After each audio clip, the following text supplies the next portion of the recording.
Fans करते हैं। तो देखिए मतलब आप लोग ये वीडियो को ज़्यादा देखिएगा, मतलब मूवी आएगी तब तो ये पहला मूवी है इनके लाइफ से रिलेटेड है और जो कि इनके साथ बीता है वही मूवी है।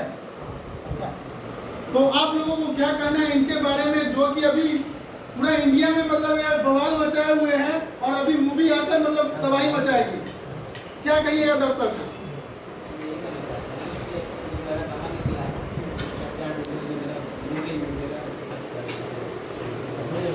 बाकी इनके बारे में क्या कहना है कमेंट सेक्शन में अपना राय जरूर दीजिएगा और आज के वीडियो पसंद आया तो लाइक और कमेंट कर दीजिएगा। तो मिलते हैं अगले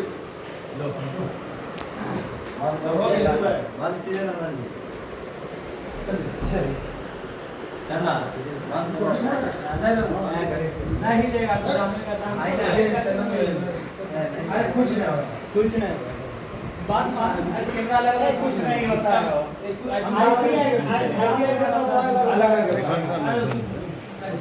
अच्छा वैसा तो प्रेस कॉन्फ्रेंस में कैसे होता है? प्रेस कॉन्फ्रेंस में सबको प्रॉब्लम है, वो पब्लिक डोमेन हो जाता है सब, ये पर्सनल डोमेन है। मानते हैं पर्सनल। अगर दो कंटेंट का दो कंटेंट हो यार दिक्कत नहीं करेगी वो डोमेन डोमेन किसी जो होता है ना वो पब्लिक डोमेन है। आपको अधिकार होता है, अगर क्लेम दिया है कि आपको फाइट बनाया है। चार सवाल पूछे मछली की तरह से बनाना चाहिए।